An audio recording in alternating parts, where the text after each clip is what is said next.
Now let's get started. So yeah, my name is George Kobar, and I'm a senior community advocate for Elastic for the community team. And with me is Phoebe. You want to introduce yourself?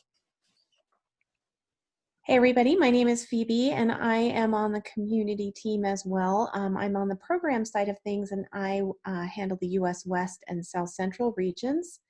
And I see that we have a couple of our organizers here from our Houston meetup, Sachin, and I think Vishal is here. You guys want to say hi? Yeah, hi Phoebe. Hi, thank you guys so much for coming. Yeah, thank you so much. And today we're going to be doing a virtual meetup, and it's going to be very informal. So if you have any questions or anything else that you want to ask in chat, or I've did my best to try to go through and edit, or excuse me, go through the list and unmute everyone. And again, this is kind of an opportunity to ask questions and bring up different ideas for the next meetup and so forth. So again, I wish that we were all in person, maybe having some pizza and your favorite drink, maybe wine, beer, or maybe just water. But this is, I guess, the the new normal for right now. So one of the things that I wanted to do is kind of talk about observability, or specifically observability from the home. And one of the things that, during me creating these virtual meetups and going through and going into our open source products and solutions, I'm kind of finding some useful things, not only about my own environment, but let's say about my the computers that I have in my home that some of my kids are using. And it's all about information gathering, figuring out different pieces, but it's also because we're all working from home, observability from your house maybe to your what you're observing or monitoring, and to your business can also be very different. So it's one of the things that we kind of started experimenting, putting together, getting started, what that looks like to actually getting data into the dashboard. And then one of the things we're doing, we last week we had a security from the home type of series where we walked through getting data into our open and free SIM, and going through and what that looks like. And so with observability, I think I want to kick it off here and then eventually start to build upon this. So we'll have some different parts and pieces to that. So what I'm going to do is, right now, I'm based in Colorado. So the time for me is around 5 o'clock. And what I find is my internet starts to go from okay to worse to even more of a challenge. So what I did is I recorded a video ahead of time, and I'll be here to do that. It kind of seems, I wish I could do everything live and show everything, and I could probably pull up the dashboard after the fact, and we can take a look at that if we have some time. But I figured, I don't want to, tempt fate and drop out and so forth. So please at least forgive me for that portion of that. So anyway, let me go ahead and share my screen. Let me go ahead and start that here.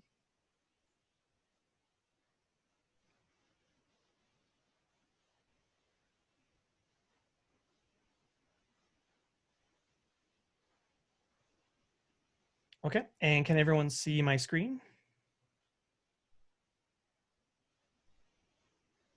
I can see it. Perfect, thank you, Phoebe. Perfect, so let me go ahead and get started. And if you have any questions whatsoever, please feel free to either put it in chat, raise your hand, or if there's anything else that that comes up that we can, we can address even after, then we could do that. And we are recording this session, so if you're not really comfortable speaking during this time, that's okay. We will go ahead and hit stop the recording and then freely ask after that as well. So let's get started here. And then just to save up on bandwidth, I'm going to go ahead and turn off my video here too. Give me 1 second here. Community advocate for the Elastic community team. Talk to you about observing systems from your home. To say it's been interesting these last few months would be an understatement. I'm sure everyone's situation is a little different, but many of you are facing the same similar challenges like working from home, if it's not something that you normally do. Hopefully you have less meetings, And if you also have kids at home from canceled school, remote learning is going smoothly if that's something that your school has implemented. Hopefully your view from home or work isn't something that's like this. Windows upon windows of T-F, top, or network graphs, etc. Especially if you're trying to troubleshoot something. The reality today is some organizations that have treated their applications like pets and have similar views like this. The view could be from an ops or monitoring perspective. So this is assuming that you have access to all these systems and tools like a tool for logs, viewing metrics, graphs, or KPIs, a tool for system availability or correlating traces. So some of you have different groups responsible for the collection of this data because they use different tools, or the tools they focused on are different roles and responsibilities. As an example, like distributed tracing or APM may fall between the development group, while logs or metrics, or let's say the cloud infrastructure, may fall with another group, for example, operations or DevOps folks. This is an obvious problem as the time it takes to resolve issues can be complicated across different UIs. Now take into the account working from home aspect, which can obviously add an additional steps across these issues. What if I told you there was a way to easier pull all these views into one, or help kind of break some of these silos of troubleshooting? As a person that's looking into the issue can say, oh, this looks like this is an operations problem, or this might look like a developer's problem. Something you can get to the hands of the folks that can resolve it quicker. Well, we have commonly hear about these three pillars of observability, which are logs, metrics, and APM. Individually, each of these data types tells an important path of the story of application monitoring. At Elastic, we like to call this goodness Observability. But here's an example of how we're able to pull some of these data into one. Here we're looking at a trace from an application performance monitoring, and we're still able to pull up host logs or host metrics, different information that help you troubleshoot. So how do we accomplish this? Well, we accomplish this with the Elastic Stack, or the ELK Stack, if you've commonly heard that phrase, which is really an open source technical foundation for search, which has been created by Elastic. And there's main four components to this. Beats, which are a lightweight data shipper that will send data into Elasticsearch. And then today we'll be showing you a little bit about the different beats that can help you ingest that data into Elasticsearch. The next layer we have is Elasticsearch, which is the distributed RESTful search engine and analytics engine, which also acts as the data store. And the final layer is Kibana, which you can use to visualize your Elasticsearch data, navigate, and it helps manage the stack. At Elastic, we're continually building these solutions on top of the stack, like enterprise search, observability, and security that are designed to be a turnkey solutions for this particular use case. It's demo time. I do want to go into a little detail of what we're trying to accomplish today. I did mention that we're going to be using our Elastic Cloud to deploy our Elasticsearch cluster in. But how we're going to get data into Elasticsearch is primarily what I'm going to be showing you and the dashboards that we're going to create. So as mentioned before, we talked about the lightweight data shippers, which were beats.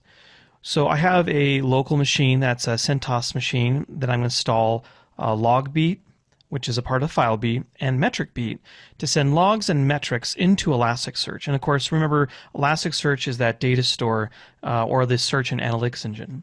And Kibana is going to provide the dashboards that are needed to give me insight into the data.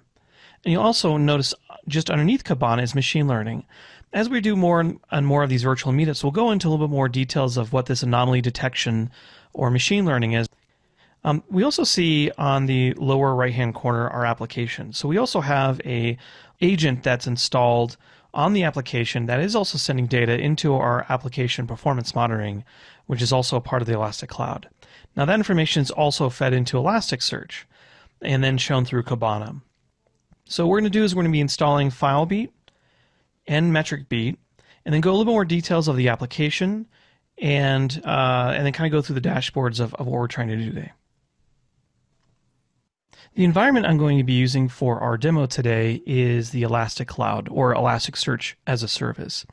The link below that's shown here is a 30-day free trial, so if you want to follow along and install the beats locally to your laptop or into your environment, and then send it up to our cloud. But you can also install Elasticsearch and Kibana as containers or in Kubernetes or locally to hardware. I mean, the platform or virtualization is really up to you. That is all open source as well. But for the ease of use and to make sure this is for the time allowed, I'm just using an Elastic Cloud environment. Once you enter your email address, you'll be asked to verify and accept it.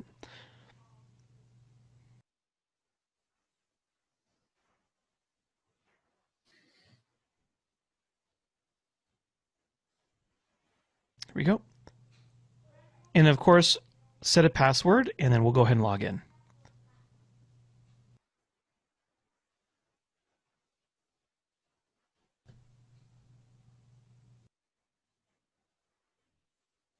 There we are.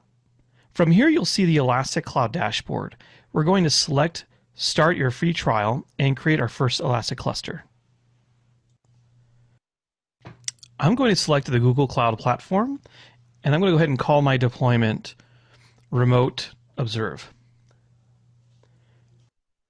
I'm going to select the US West in Oregon. It looks kind of grainy to me, so let me see if I can fix this real quick here. I'm sorry. One second. While I'm trying to fix this here too, is there any other questions that I can answer so far? Yes. Could you explain a little bit about your business model? So you mentioned about that cloud, but I heard something that there is something open source from Elastic Stack, and is it possible to deploy it on premises? Yeah, absolutely. And I'm glad you asked that question, Alex. So yes, the technical foundation, that I showed, it was Beats, Logstash, Elasticsearch, and Kibana are all developed by Elastic, and they are all open source. So that's something that you can install, within your own x86 architecture on any bare metal, let's say within virtualization, so like the Zen server or ES6i for VMware, or if you want to deploy that as as a container. We've also done an open source operator for Kubernetes. So if you have the need to deploy multiple clusters, you can do that. And the only thing that I'm showing that's really, quote unquote, not free is our Elasticsearch as a service. So I wanted to focus more primarily on the observability portion of this. And when we focus about the observability, the solution, it can kind of, it's a turnkey, so it's something that you can get a lot, quicker to what that looks like. And we also have a lot of solutions like security and other applications such as a search, like if you need to bring a search box across multiple data sources like Dropbox or GitHub or OneCloud. But yeah, to answer your question, Alex, yeah, it's entirely. So it is open source, and I guess to answer your question a little bit more about how we make money. So we have plugins, enterprise-based plugins, and different features that will be that's integrated into the stack that you can pay for. So a lot of the one thing you can download, use, and consume, that's the old open source, that stack. So it'll always be open and free. And then we have a lot of basic license options that are licensed with Elasticsearch, but are still free to use.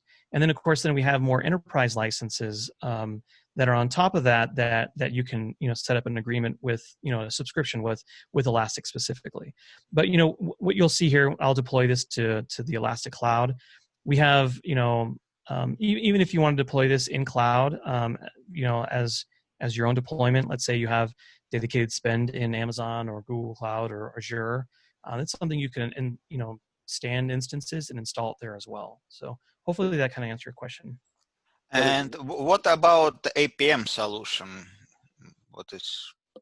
Yeah, actually, I think that's a great question. A little bit later in the video, I kind of cover a little bit about that aspect of it. The application performance monitoring, that it's all also open source, something that you use and consume, and then a lot of those agents that are incorporated, and you kind of see this different languages that we support. The one thing you didn't mentioned, I think, in that list of products was Elastic Cloud Enterprise, which is basically the cloud on-prem. Yes, thank you for pointing that out, Bill. So one of the things that the deployment method you also have, let's say that so the Kubernetes operator is, if you run Kubernetes and you want to run that, we also have a paid option that's on top of that. That's called Elastic Cloud Enterprise, or ECE. And we acquired a company by the name of Found, and that was quite some time ago. And they were providing Elasticsearch as a service, and they did it in such a way where they have container orchestration. This is well before Kubernetes or Docker Swarm or Mesosphere was very popular, and they developed their own containerization engine and so forth. And that itself is another solution that's something that you can purchase from us, that allows you to deploy Elasticsearch in different clusters or in multiple clusters. And then you have a lot of the second day operation pieces that are kind of built into it. So you have a dashboard to show you the multiple clusters that you have deployed. There is monitoring, to upgrade Elasticsearch cluster within, for example, ECE, or the Elastic Cloud Enterprise, is a right-click and upgrade to the latest version. There's a lot of different things that are kind of built into that solution itself if you need to deploy multiple clusters. Yeah, so definitely thank you for pointing that out. You're welcome. So let me see if I can get this. I'm going to try to do a screen share and just the video, and then hopefully I might try to, and if this doesn't work, I'll try something else here. I might just do this.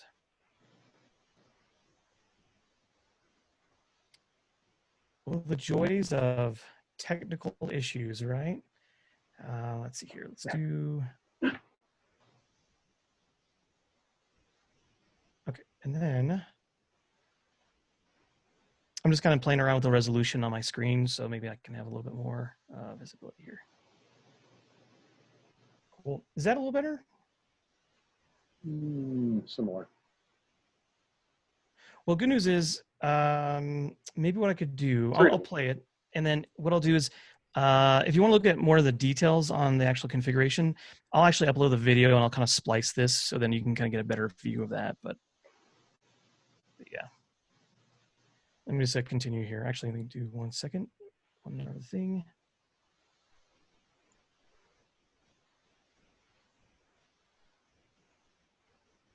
Again, because that's the closest region to me, I'm going to select the newest release, which is 7.6.1. Come down here, I'm going to go ahead and customize my deployment. Now here you can go ahead and increase or decrease the amount of RAM. So I'm going to keep it as 2 zones, 4 gigs. I'm going to come down here over to machine learning. And here you can go ahead and move up how much memory you'll have for your machine learning. And as we scroll down here, you'll see that we have a Kibana instance, which will have 1 gig, and also our application performance monitoring. So I'm going to go ahead and select to create deployment.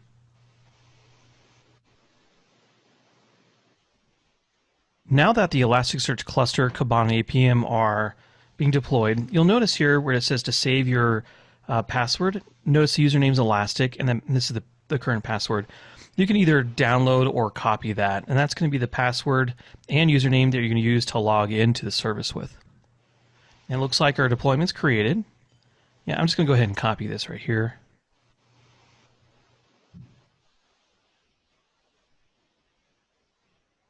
Sorry, a little sticky there. And I just go ahead and paste that to a text file, and I'm going to go ahead and launch Kibana. Now this is going to launch the UI for a Kibana instance.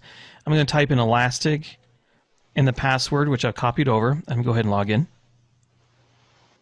Now, one thing you can do is you try your sample data, but what we're going to do is we're going to impart our own.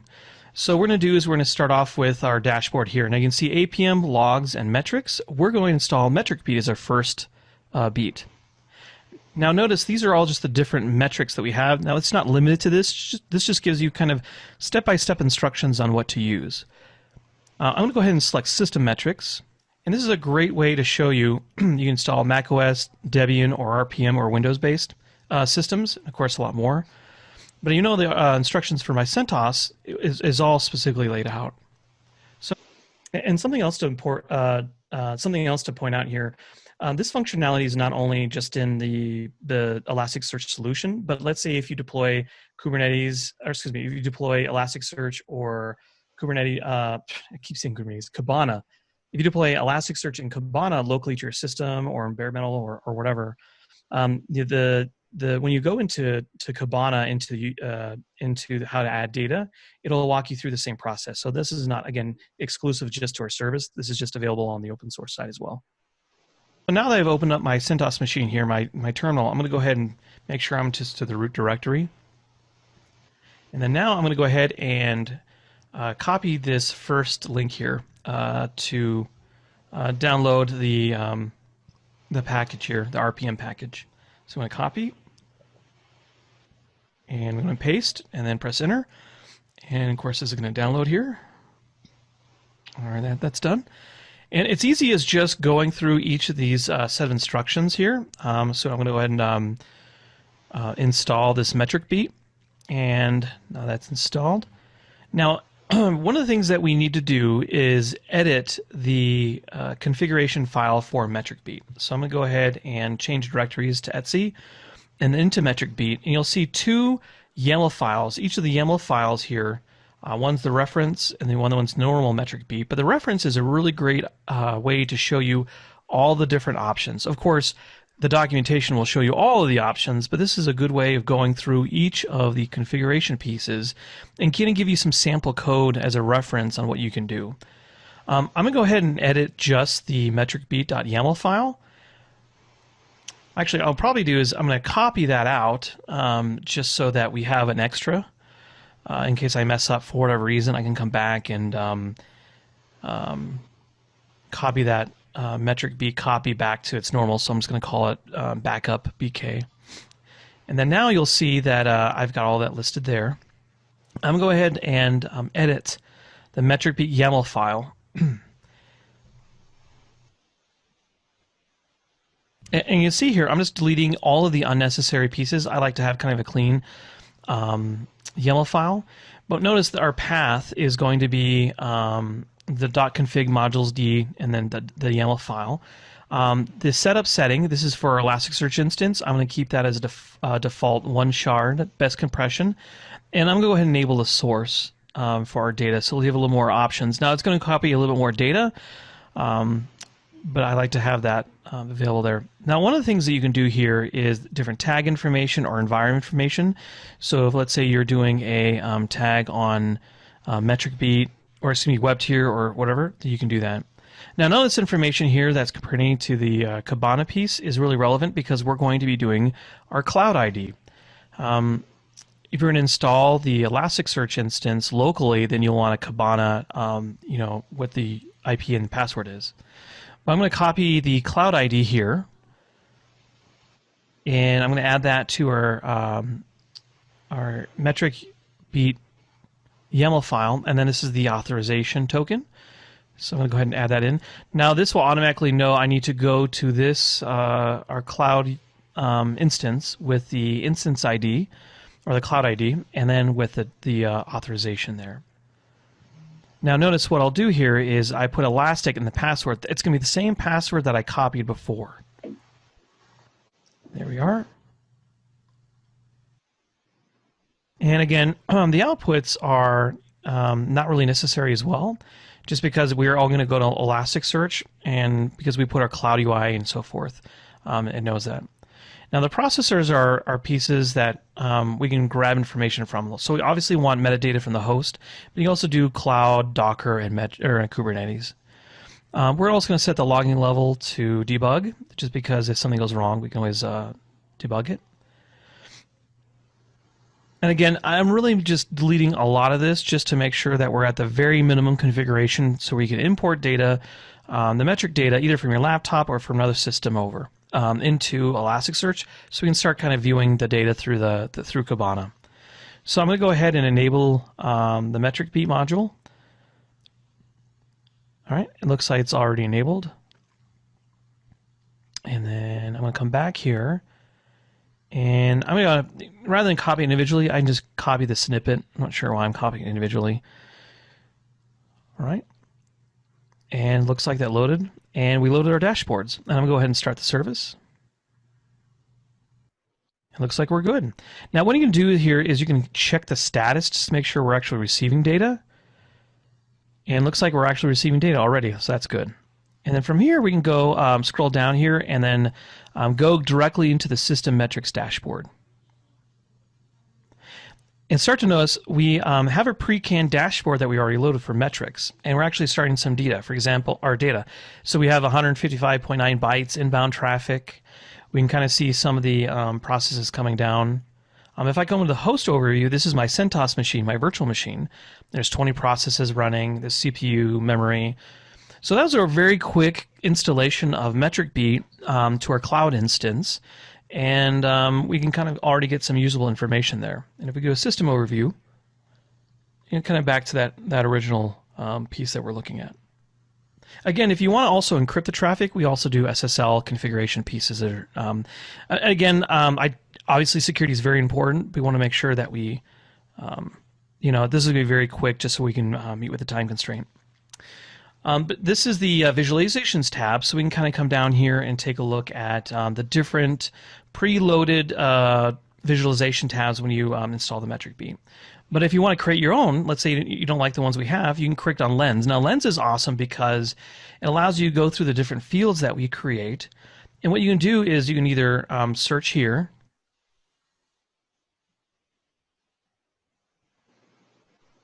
Let me scroll. Let me see what we've got here. Yeah, like CPU total percentage. And what we can do is we can click and drag this over. And you can see here that's just as a bar graph. But if we want to show maybe as a percentage or maybe as a graph there, a line chart, we can do that too. And what we can do is we can save these individual pieces into a dashboard. So Lens is really cool to do that. If we can come back, let's go back to dashboard. And let's go ahead and start to do our file beat. So I'm going to go more to logs, and we're going to hit add data. And let's go to system logs. Again, these are just a lot of pre-canned logs that we have. And again, either macOS, Debian, or RPM. My RPM is for CentOS. I'm going to go ahead and copy that entire snippet, and I'm going to come back over to my CentOS VM. I'm going to clear this out. And I'm just going to go ahead and right-click, and it's downloading that guy there. And go ahead and install. All right. Let's go ahead and go into FileBeat itself. And again, we have FileBeat YAML and the reference YAML. Same thing though. If you want to go into the reference, it gives you a lot of different options. I'm going to copy this out just to call it back up. There we go. Just so that we have a backup if I make a mistake. I'll clear that out. And we're going to go and edit the filebeat.yaml file. And I'm a person that really likes to make sure that configuration is clean, so I'm DDing all this information out. Now, file inputs is obviously the first thing we're going to need. The type is going to be log. And we're going to change that here to true. There we go. And then our default configuration is var and then wildcard.log. This is for Windows there. But if this is for, let's say, logs for an application, you want to specify that path. You can add multiple paths here as well. And then log messages obviously can have multiple lines. That's something that you can include in regex. A lot of information's on multi-line. Now the modules here, yeah, we're going to go ahead and leave that to the default. And we'll keep that reload.enable to false, and then the reload period's 10, that's fine. And this is for our Elasticsearch settings. We're going to keep the shard to 1 with best compression, and of course we're going to keep the source.enabled as true. It does take up a little more extra disk space, but we'll have a lot of source data so we can do some other things. And again, dashboards, that's something we're going to automatically load when we do the setup. And because we don't need a Kibana UID, Then we can get rid of that. And I'm going to go to my cloud ID, just like we did with metric beat. I'm going to go ahead and copy our cloud instance here. Now, one thing you do is obviously copy the entire snippet, but I'm just going to go ahead and be a little more surgical with this and go ahead and copy that in.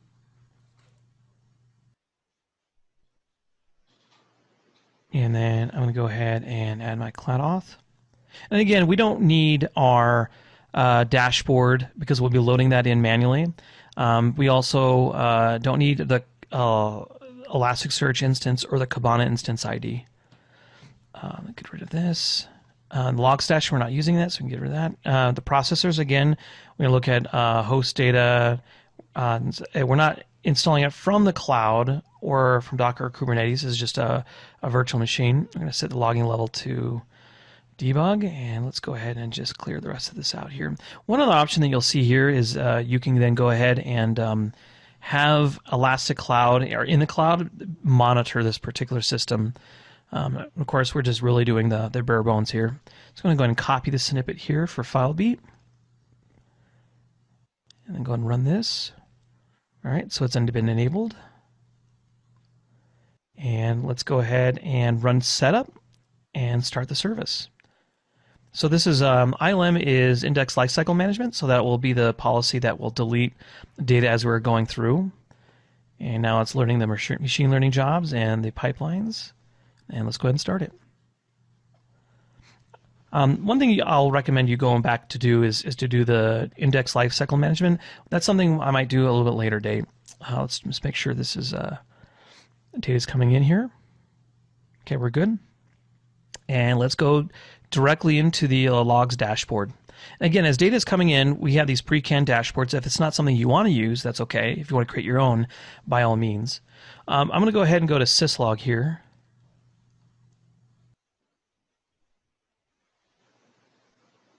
There we go. And we see some system messages coming in. And again, a lot more information would be populated here if, let's say, we load up Nginx logs or other logs. There's not a lot of system logs coming through. But that kind of gives you a very bare bone look at that. Now let's go into our application. So now we have the application agent that's installed on our application, and it is it's written in Spring, and this is our pet clinic. And if you want details specifically on this application, it's on an open repo. You can download it yourself and kind of play around. Now, the agent's already been installed to our pet clinic. And our pet clinic is basically to find owners, veterinarians, and so forth. So it's a very basic Spring application written in Java. So I'm going to come back over to our observability. So I clicked on Kibana in the main little corner at the very top left-hand side. And I'm going to go ahead and add APM. And again, the agent's already installed. Now we just got to configure that over. But these are all, if for your developers, this is what you need to do to add, for example, Node.js. We can load the Kibana objects. That's not specific to Node.js. That's for all the languages that we currently support, which includes Django, Flask, Ruby on Rails, Rack. Let me show Django. Yeah, and again, Go, Java, .NET, and of course we're adding a lot more languages in. But this is something that maybe if you're a developer or you're familiar with your application, you can actually install the agent, how to configure it, and how to put that within your application. And here's just an example of Java.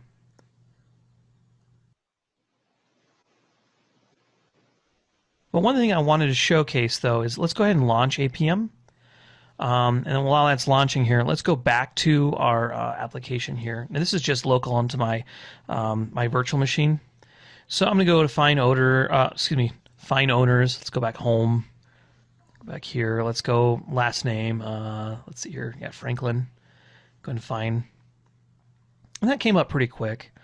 Let's come back home. Let's go and find owners. Let's go ahead and type in Deckard. Now that took a lot longer than expected.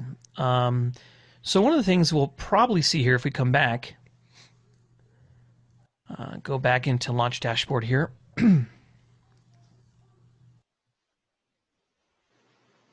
Is this will give you all the tracing data. So this is our Spread Clinic our Spring Pet Clinic dashboard, so we can go ahead and select in here.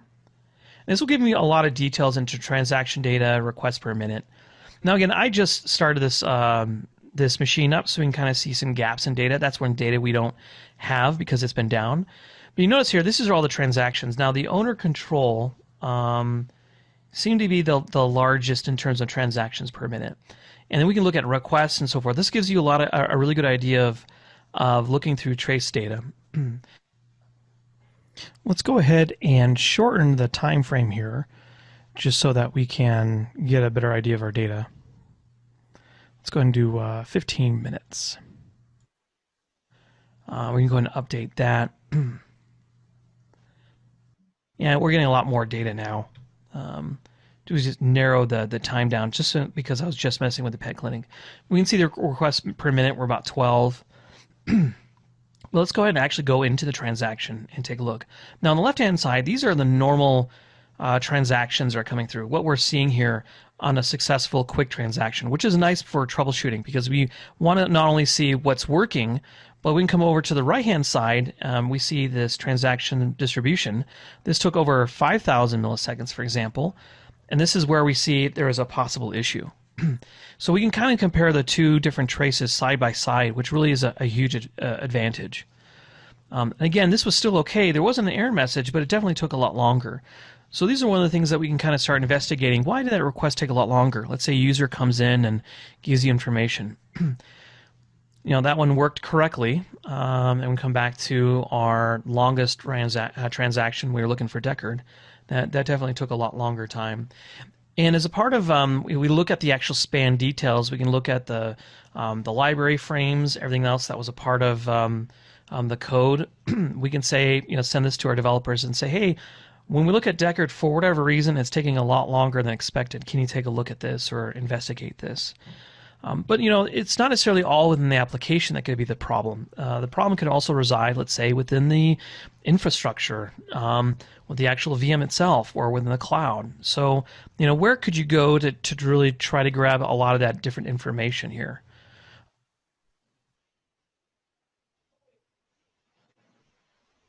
Oops, let me go back to transactions. To the main, transactions, and we'll go down to, let's check for errors, for example. JVM. And the JVM is only using 2% of CPU. The heap's very relatively small. Kind of gives you a breakdown of what's actually being used, consumed. And again, that gap in data is just from me restarting the machine for this particular demo. But if this happened to be, let's say, a Java issue or a heap issue, we would see the heap increasing or thread count increasing. You can see some garbage collection details per minute. There's a lot of things that when we're looking at the application that we can go ahead and troubleshoot. But again, if we don't really know what's at the peak or the valleys, what we can do is we can enable the anomaly detection, which is machine learning. So we just go ahead and enable that. And we'll talk about that as we're kind of doing this series of observability from home. Okay, yep, I just want to make sure that the job was created for next time. And the anomaly detection is really great because if it's something outside of the normal, it'll alert you. And there's different ways they can be alerting through Slack, email, some other integration points as well. Let's see here. If we, if we come back to this particular owner, just trying to think here, some other things to show you folks out there. If you come over and show the oldest request again, and we can get some more information about the request. But let's go on over to actions, and then we can post metric logs. Now again, I spoke about if the application is having issues. It could be, let's say, not the app itself or the code. It very well could be something with the infrastructure. So one of the things that's nice about that, we can look through the metrics. And, the name of our virtual machine is Forgotten App. Let's say we just never monitored, and now we're setting up monitoring. But we can take a look at CPU usage and load. And the CPU spike was for me turning it on. And, of course, the memory usage as it's coming down. But really looking at the memory usage, 70%, CPU usage is relatively low. There's really not too many things actively going along. I'm going back to the previous screen here. let's say we don't want to look at metrics. Maybe we want to take a look at logs. So we can look at the host logs. And just like tail-f, if you notice our little multiple windows before, we don't have to necessarily do that anymore. We can actually still show the tail-f logs from here. And we can look at the application logs. We're going to hit live streaming, where it would actually live stream all this data. Now, we don't have any logging information specifically for this application. Maybe something I can set up a little bit later so we can kind of showcase that. But again, we're just live streaming these logs as they're coming in, so we can look for error message, heap information, or any type of errors that are coming through. So again, just really briefly, what we did is we installed the metrics, metric beat, file beat, and of course, with help from our development team, they installed APM agent, and then we were able to configure that. And kind of gives us a really good dashboard, a set of dashboards for us to kind of observe this from home, from where we're sitting. So you can get these nice pre-canned dashboards that you're able to create. Let's see here. Yeah, you can look at documentation or even monitor status.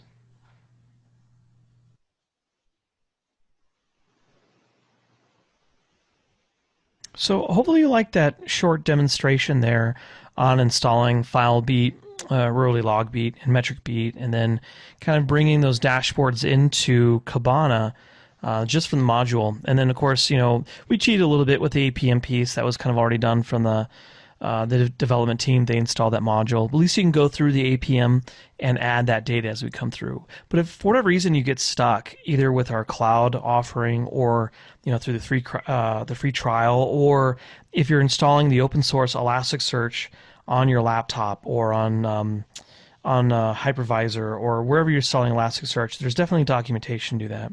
We have Docker containers. That's one way of deploying it locally, then sending maybe your laptop data over, or anything else that you're trying to monitor. There's a lot of different options to do that. One thing to add, we also wrote a Kubernetes operator that's completely open source. So you can deploy multiple Elasticsearch clouds or clusters. That kind of gives you that private cloud experience. But anyway, the best place to kind of get help is, one of them is through the documentation.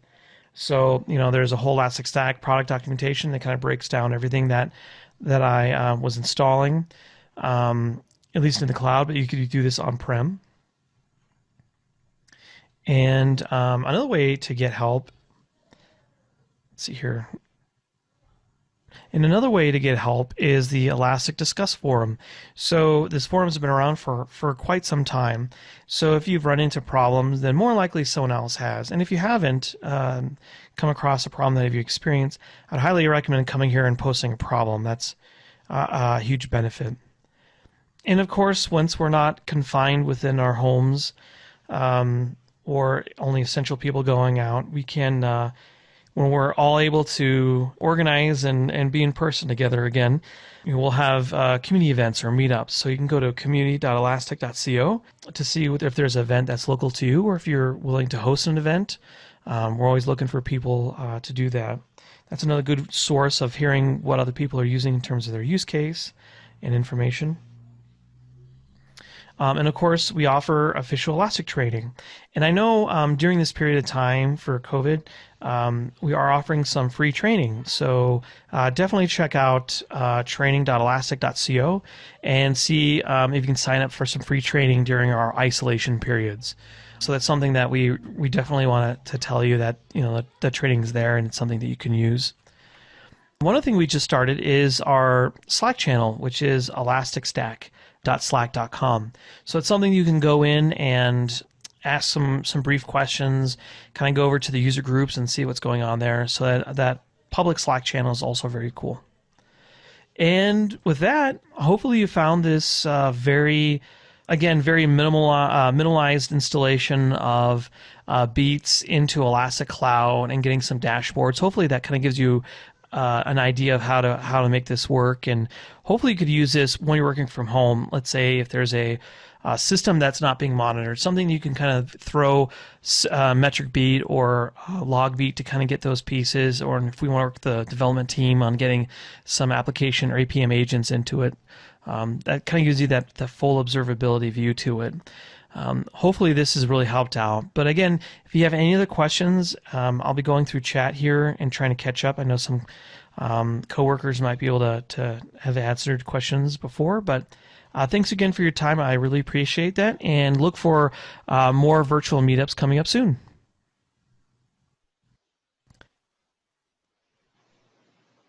Great. Thanks everyone for kind of watching that. I guess it sometimes gets a little awkward when you're looking at videos and so forth. But one thing that was asked, I think it was by Jeff, about, let me go ahead and pull that up here. I think, Jeff, you asked a great question regarding the beats versus Logstash and functionality around that. And I know, so basically what I think Jeff was asking for, and hopefully I can paraphrase, and if not, feel free to ask. But traditionally, when the Elk stack was just, was a solution released, you had Elasticsearch, Logstash, and Kibana. And most of the processing of the logs was, through Logstash. You could either install Logstash and you can, input data to it, for example, like Kafka, or so many different sources you can, input into Logstash. And then Logstash was just that pipeline processor where you could either enrich the data, transform it, drop, pieces of data, and that would go into Elasticsearch. And then of course, Elasticsearch is that data store, analytics search engine, and that's kind of really the special sauce behind it. And then Kibana, again, you saw through some of the presentation that Kibana was just the visualization of that. And now, with the introduction of Beats, Beats was just a lightweight data shipper to send the data into Logstash, and then the transform and so forth. But we found that, there was a lot of different ways on, and that's not the only ways. There's another way of using clients, Java clients, if it's a part of an application, sending data. So there's a lot of ways of ingesting data into Elasticsearch. And you'll notice that Elastic has put some investment into Beats in terms of ingesting directly into Elasticsearch. And it really depends on kind of what use case or what you want to see what are your use cases around that. For me, I'm not the most strong with like grok filtering and going through the pieces of Logstash. I've done a lot of filtering, let's say for syslog servers, or sending data into Elasticsearch and then doing that. But for me, I found that Beats, if I was installing it, we put the workflow into, you install Beats, you either send it to a cloud ID, which we showed, but we also showed if you want to send it to like a local or a different Elasticsearch cluster, and then up to Kibana. But one of the things that Beats has the advantage over in terms of Logstash is something that's called the Elastic Schema. So this is something that is also open source. And the Elastic Schema is a naming convention to help unify your logging data sets into Elasticsearch. And one of the things, the powers of having that kind of unified naming schema for different fields in Elasticsearch is for you to easily kind of show what I did. We went through metrics, logs, and APM data, and we're able to kind of piece together, if their application is not performing correctly, we can kind of jump through and unify all these logs together to get a clearer picture of what's going on. And it's really breaking down those silos that we saw of traditional operations teams or network teams or dev teams, for them to be able to get some equal visibility.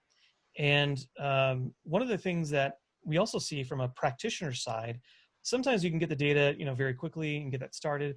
And then it's also about loading those dashboards, or those pre-canned dashboards to really get you started and working. It's easy, I think if you use Kibana for a while, but if you're just starting out, some of those dashboards being loaded from Beats really kind of gets you running a lot quicker, getting started a lot quicker.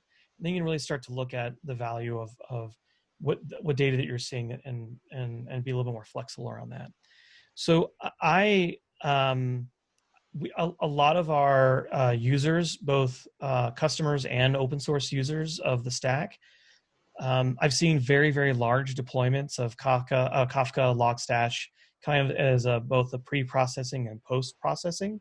So, I've kind of seen that as well. So I think it's more of I see advantages in beats, and I see some advantages over the common schema, and I'm also using the ingest node on the Elasticsearch side to actually do that pre-processing for me. So the Logstash, rather than I'm kind of limiting that, and I'm doing this to an ingest node, and Beats is automatically adding that ingest pipeline. And it's something I could probably show. There's another presentation I'm currently working on for another blog series podcast, and we're using the file beat metric or the file beat module Cisco to grab a lot of the network information. And one of the things is, I'm enriching some of that data with like GPS or GeoIP information. So I'm manually creating the ingest pipeline, sending that data into the ingest node, and then doing that pre-processing that normally Logstash would do, and then into Elasticsearch. And I think the ingest pipeline has some advantages around that as well in terms of load balancing and kind of giving that extra barrier. And I think ingest nodes are, again, open source and free, so it's something that you can stand up and use. So I think hopefully that really covered my opinion of it. I think if you talk to some of the people that are very much kind of used the stack for quite a while, maybe Logstash will be kind of your choice. I think it's a preference at this point, but I still see a lot of advantages with Beat and ingest node, just with the things I mentioned. Jeff, do you want to unmute and ask your question that you just posted in the chat? Yes. I think I might be able to read it here. I think he did. Got it. So I think he answered Jeff. Can you see it, George? Yeah, so let's see here. I think there's Q&A and then there's chat, so there's two different spots. Well, because Zoom wants to make it easy for us. Yeah. Yeah, Phoebe, do you just want to ask the question? Am I correct in thinking that Beats can use the same ingest pipeline processors as Elastic ingest nodes? Can't tell if you explicitly said that. Yeah, I mean, there's so I think that's also something that we've started to. Well, so Beats has, if you notice, like in that video, as I was installing FileBeat and MetricBeat, it's loading that ingest pipeline to Elasticsearch. So it's allowing that. There's modules. I know for the longest time, like getting CSV data into Elasticsearch, there is a, there's the, I'm gonna lose. It's leaving my brain. There's a lot of the processors on the or filters through the, input filters into Logstash for the CSV. And you also notice, I think very recently, you'll see some CSV modules directly on the Beats itself. So yes, we're kind of moving that way. We're getting some functionality in both areas. But the thing about processing, you have to be really careful for, because, and you'll know if you use this a Logstash, if you're pushing a lot of data through Logstash and doing some of that processing, it tends to be very CPU heavy. And you'll find that you'll need to either, start to split up your pipelines and then add additional Logstash instances, and kind of grow out first horizontally and then start going out vertically. And if we start to add a lot more of that processing on the Beat, then it's just going to not be a lightweight agent anymore. That's just going to be a very much a pretty heavy agent. So that's why we're still focusing on lightweight processing on the Beats, but more of the heavy lifting either on the ingest node or on Logstash. That makes sense. So it seems like you're trying to avoid making making Beats into another Logstash, and I completely understand that. Yeah, and I mean, I'd say ingest and Logstash are very closely more together. And there is some lightweight processing on Beat side, but yeah, we definitely don't want to overbloat that to be where, that's the last thing you want is, you install our Beat, and then all of a sudden performance of that app just goes down the tube, and you're like, wow, so we really have to keep that very lightweight, and the functionality should be there. And you'll notice there's a lot of different modules for Beats, and as you add that, it's still very, very lightweight, very not very CPU or memory intense, which is, our goal. George, we had a question from Alex. Any comments about notions of APM versus observability versus tracing? It appears the demo was basically APM.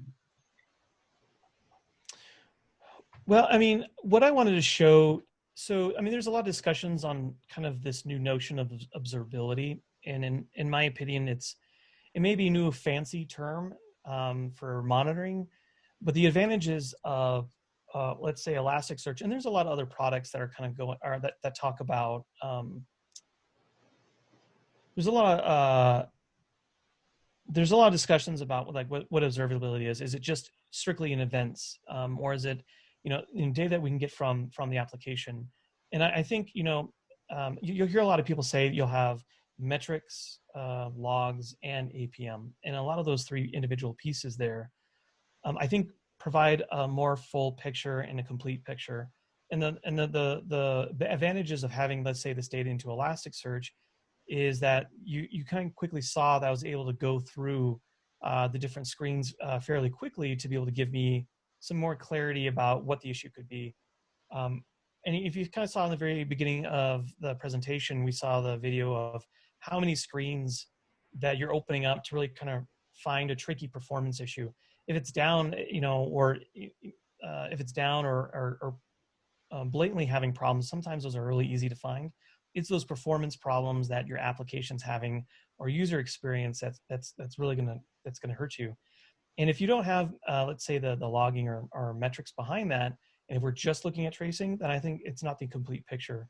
And granted, I showed a little bit more about the APM piece than maybe more of the metrics and the logs, because I was trying to tell that story of, there's a lot of information that you can gather from tracing.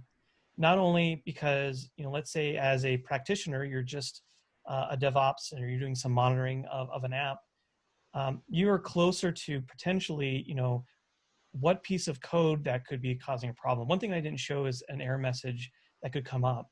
There's in that pet clinic, I know there's a kind of built-in vulnerability where if you try to update a zip code, you can enter a larger zip code than it obviously is applicable, but it really slows down the application. And then you can kind of look through the tracing and through the logs that there's an error message. And as a person that's viewing and monitoring the application, you can copy that error message and send it directly to the team that's responsible for the application. Say, hey, someone either maliciously or accidentally, maybe a cat walked over your keyboard and entered this really long zip code when they're trying to update it and broke the app. So that's something we got to take care of before it does turn into a way to maliciously take down the app. So, but then if that wasn't really clear to you on the app side, you still could go through and look at, start to tail-f, right? Or just live stream the logs and see if there's any weird issues there, or look at the metrics. I'm definitely adding, actually, I'm about 3/4 of the way of adding some of the other data onto this, where we start to look at, okay, this is in a container and the app's in a container. So that adds another layer of complexity of like virtualization or containerization of where that issue is. And that's kind of what we're really focusing on. The APM server, the APM agents are all open source. That's something that you can download. That pet clinic is all open source too. So if you want to go through, do the README, deploy that, and kind of play around with the APM, I highly suggest that. And there's a lot of languages that we're adding. What I showed was just a kind of a small snippet, of some languages that you can use. So hopefully, I think maybe Alex dropped, maybe, I don't know. There was one more question actually from Bill. Would Okay. it be good practice to set up an ID other than Elastic with more limited rights for the beats to use? That's a good question. Can you repeat that? Yeah, maybe Bill, do you want to Yeah, unmute? So, I mean, the Elastic ID, I think, is a super user ID for the deployment in the cloud there. So would it be a good idea to go in and kind of after you have your deployment set up an additional ID, but I know there's a way to do that through Kibana that would basically set up an ID that was would only be allowed to basically push data, not be able to play around. Yeah. So So you're it's funny because last week I had a security virtual meetup. We installed everything as root. so You so understand? yeah. But no, yeah. So to answer, so this is more like around hardening or creating. Yeah. Yeah, absolutely. So basically, to kind of summarize the way I'm going to paraphrase Bill's question a little bit, because I this is definitely important. I installed everything as root and I have it configured. But what you can do in Kibana is configure so in Kibana, there's a lot of different controls from a security perspective to allow just the ingestion. I think there's, if you look through Kibana, specifically, if you look through the roles in Kibana, you can specify an ingest only user instead of using that elastic username and then had it as the password. And I think the password was just the cloud ID, but let's say it's a local installation. Then yeah, you can go through and change the username that logs in and the password. So then you're not using that super user to do everything. Yep. So absolutely. And exposing it. Yeah. Yeah, absolutely. And as a matter of fact, you could probably, what we'll do, and actually that'll be a great thing. That's like second day operations. We're not really actually be first day, like really setting up. You can also go into, you'll create a new user in Kibana and a space specifically, let's say for someone that doesn't have all access rights to Kibana. Because I can go through and accidentally delete out I can accidentally go and delete a whole index or make some changes. So even inside Kibana, as you log in, you could either further control what access and what visibility you have. And then yes, you're correct, Bill.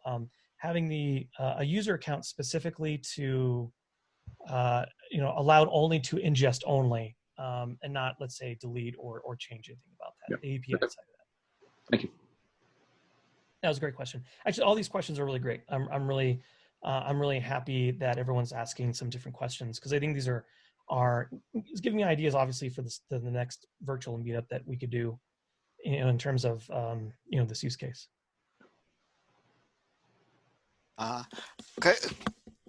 Can I ask a follow-up question?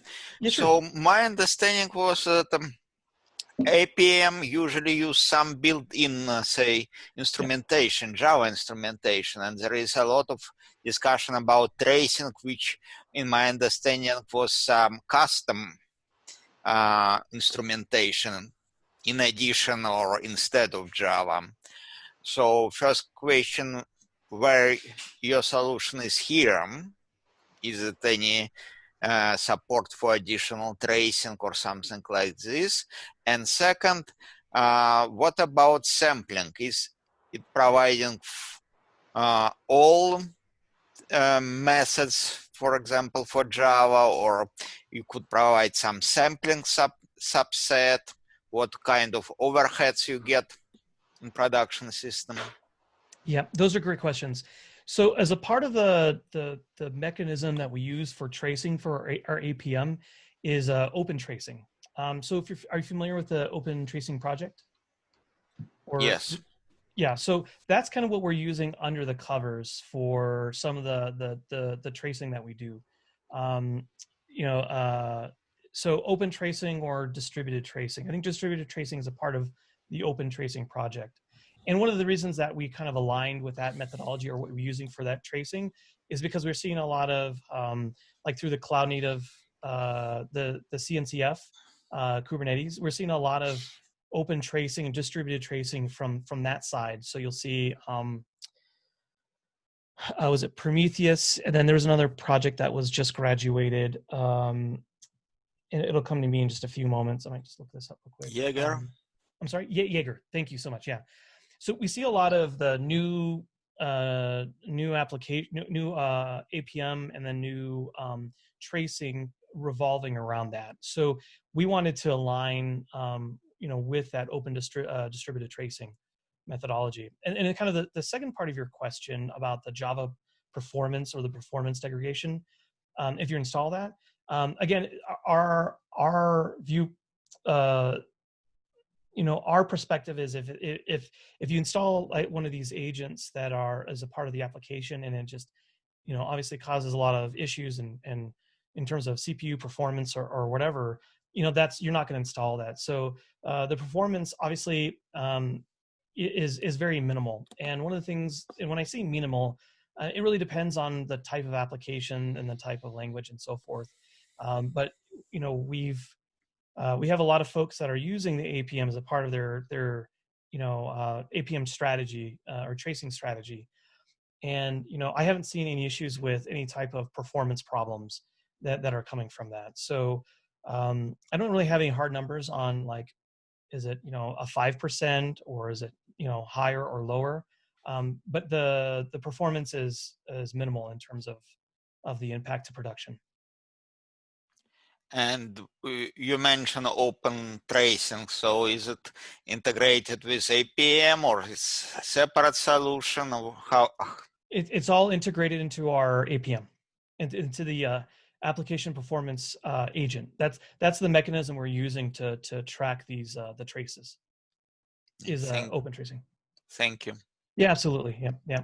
And that's something, I think, Alex, you mentioned this before regarding open source. Yeah, the APM server, any of the agents, they're free to use, open source. So it's something that you can download and use and consume.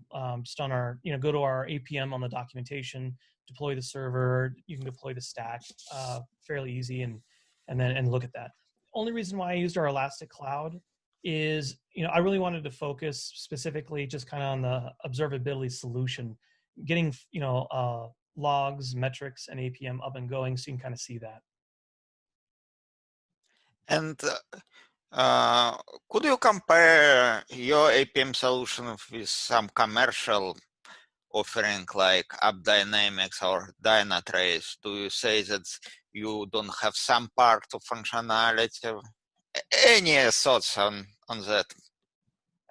Yeah, I don't. I mean, all of those solutions that you mentioned, and there's a lot more. They definitely, well, so they have so one of the things that I think that we're really trying to get the message across. There's a lot of companies that are doing tracing or application performance monitoring that basically only do that. But the visibility that we show in terms of let's say this is entirely deployed on Docker or Kubernetes. The ability also to see details in the logs, metrics, and a lot of that data that you could easily look at through one dashboard rather than jumping from one to another and so forth. I think that's kind of where our advantages are versus other solutions. One thing that's very interesting too, I think all the companies that you mentioned and plus more, they actually use Elasticsearch and sometimes Kibana as their searching solution. So I won't not name any names, but I mean it'll be very rare that any solution that's out there somehow doesn't ingest data into Elasticsearch, either from their own written agents or from some type of module sending this into Elasticsearch. And then Elasticsearch is used as that search engine that provides that data to whatever application is doing the monitoring or the tracing. So that's kind of how I would best say or answer that question. I think you'll get a lot more visibility because you have so much more information just on one dashboard. And then kind of gives you an idea from standpoint Elasticsearch also, or all these other solutions that are out there are using Elasticsearch as a part of their product.